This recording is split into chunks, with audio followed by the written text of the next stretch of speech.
The small town had always loved its whispers. Nothing traveled faster than rumor, and nothing tasted sweeter than scandal.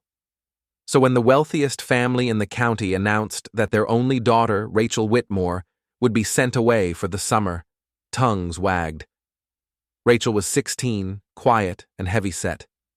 In a family obsessed with appearances, she was treated as an embarrassment.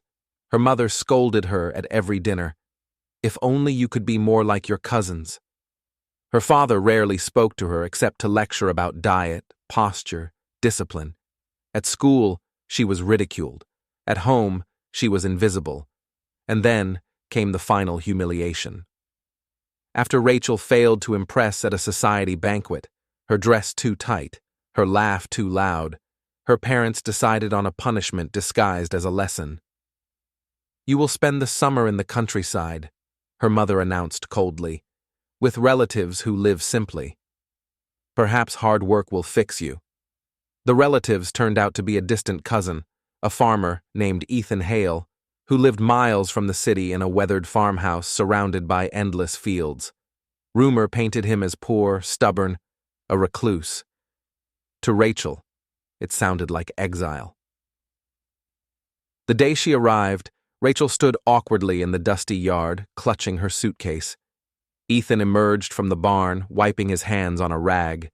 He was in his late 20s, broad-shouldered, sunburned, his shirt rolled at the sleeves. "You must be Rachel," he said, voice calm. She braced herself for judgment, the kind she had grown used to. But Ethan only nodded toward the porch. "Hungry? Dinner's almost ready." That night, Rachel sat at a wooden table, the smell of roasted vegetables and fresh bread filling the air. Ethan served her without comment, as though her presence wasn't punishment but welcome. She ate slowly, suspicious. Afterward, he said, "Tomorrow I'll show you the farm. You don't have to do more than you can." Just be willing. Rachel lay awake that night, staring at the ceiling. For the first time, no one had mocked her. No one had sighed at her size. She didn't know what to make of it. The days that followed were nothing like the city. Mornings began with roosters, not alarm clocks. Rachel learned to carry feed to chickens, to gather eggs still warm in her palm, to weed rows of corn while the sun painted her shoulders. She stumbled often, sweated, complained, but Ethan never raised his voice. When she spilled milk, he handed her a towel. Accidents happen.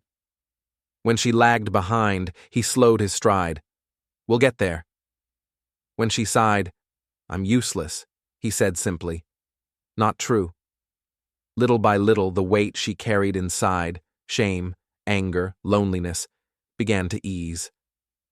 One afternoon, after hours in the fields, she sat on the porch steps, hair damp with sweat.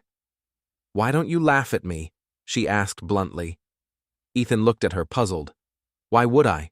"Because everyone does," she whispered. His expression softened. "Rachel, the soil doesn't care what shape you are. Chickens don't care, seeds don't care, and neither do I." Her throat tightened.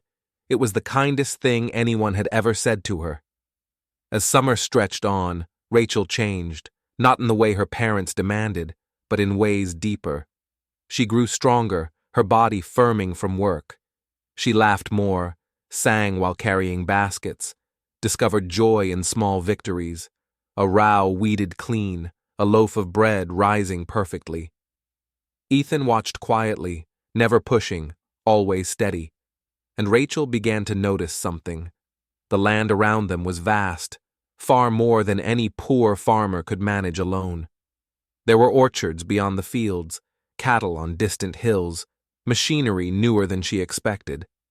One evening, curiosity overcame her.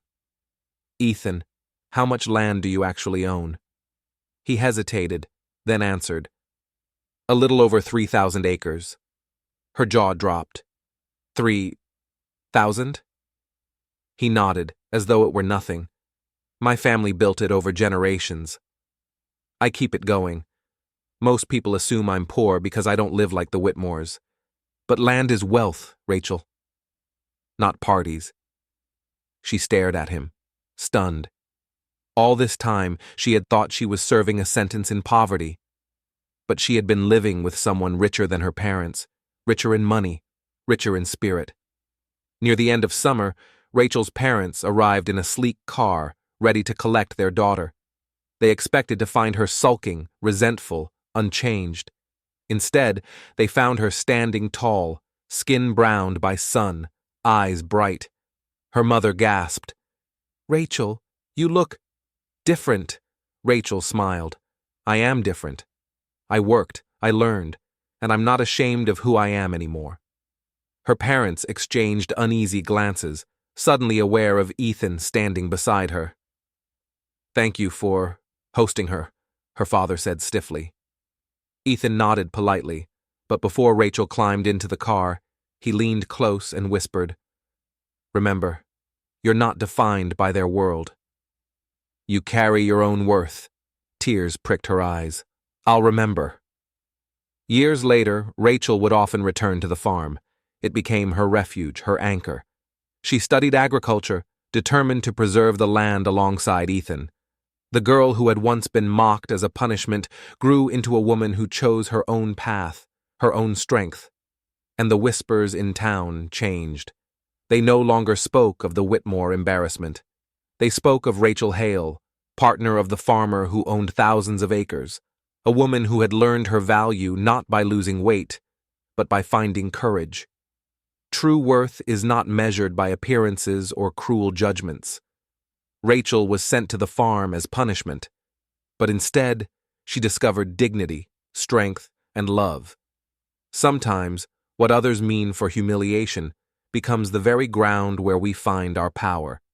If this story inspired you, if it reminded you that every person carries worth no one can measure from the outside, don't let it end here. Follow our channel for more powerful stories of hope, courage, and transformation. Because sometimes the punishment others design becomes the blessing that changes everything.